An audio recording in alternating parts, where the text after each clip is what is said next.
arrowroot as such is very healthy for the body, and it is such a cooling ingredient for our body, and especially to use it during the summertime. It's very healthy to use it in any form.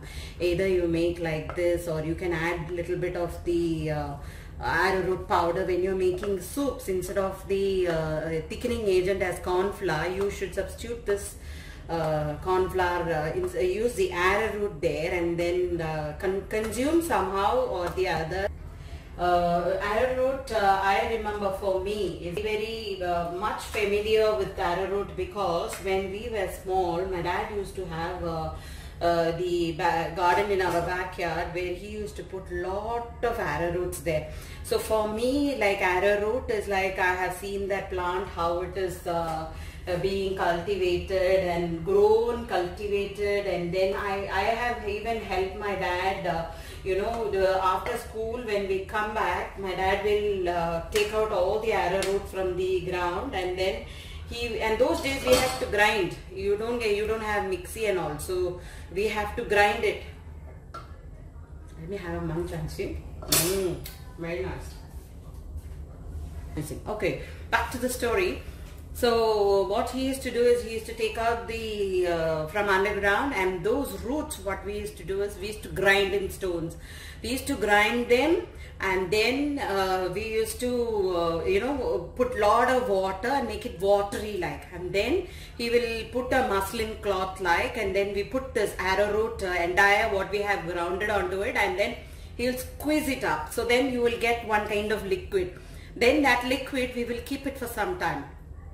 Some time in the sense many hours, like it's not in the fridge or anything, it will be kept in the normal cool area itself. So then what happens, there will be a thick layering, like when you mix any ingredient, it forms down a layer, right? Like that, a thick layer will form.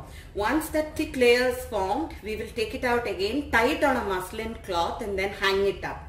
What happens after overnight, when we hang it up, the next day morning you will get pure thick arrowroot powder. That powder we will put it onto some plates and we will dry it out. Those days when we used to do any products made with arrowroot, so that time mom would make for us this halwa and give. We used to cry saying that why you make us eat all this, you know. And even we will roast the arrowroot in the charcoal and have it. It's so healthy and good. But those days when they used to say, we used to not know the value. Today we are paying money and we are not getting that, the freshly grounded ones. Try to get it most, but then very difficult to get the authentic arrowroot unless and until you have growing in your own backyard. Like, so I miss those days. These, then we had tapioca. So tapioca comes season, then we have, I will tell you more story on tapioca that time. Everything in my garden we used to have at home. We were in Bangalore that time, and my dad was very good to garden. He had very crazy about the gardens.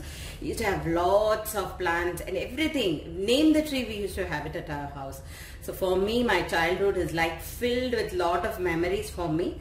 And going through this YouTube now, it is reminding me each and every stage of my life. So one of the recipe what I have enjoyed, see, it's already forming so thick, you saw. So let it rest now. So I hope you all will enjoy this. It's very healthy. There's absolutely no ingredients that you can say it is bad for your health, like, and it's such a wonderful cooling agent. So try making it and having, and I'm sure your family would love it. And happy cooking and happy eating. Hi, I hope you're all doing well. Today in my kitchen I'm going to do arrowroot halwa.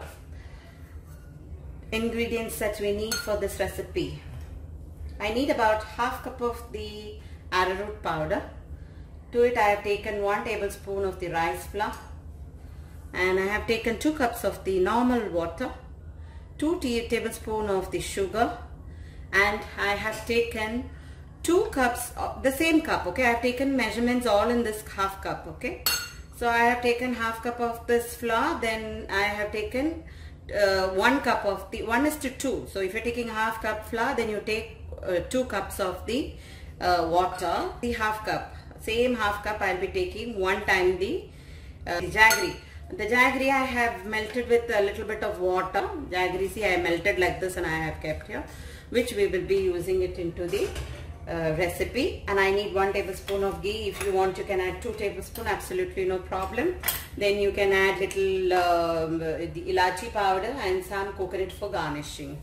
And let's first, now what we will do, we will just add this 2 cups of water to it and give it a good stir. Adding half cup of this plus another half cup I will add, because I like it little sweet. Okay. There is no harm if you reduce also.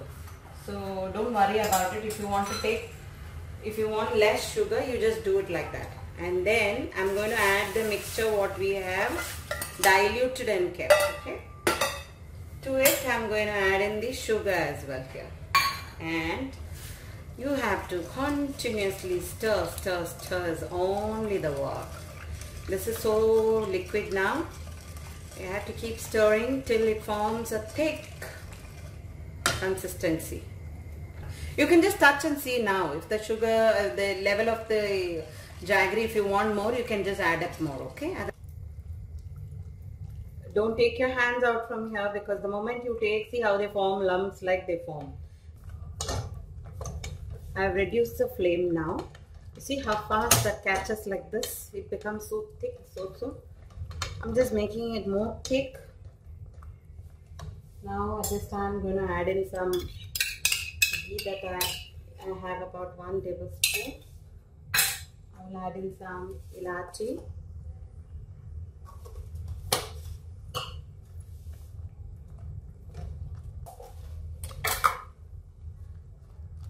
I'm going to add some coconut, okay, and then I'm going to off the flame.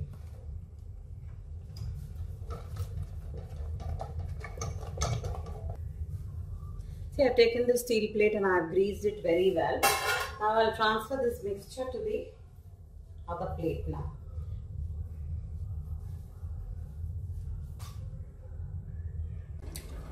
Now I'm going to rest this for some time. Once this completely cools down, you can cut it into squares and then start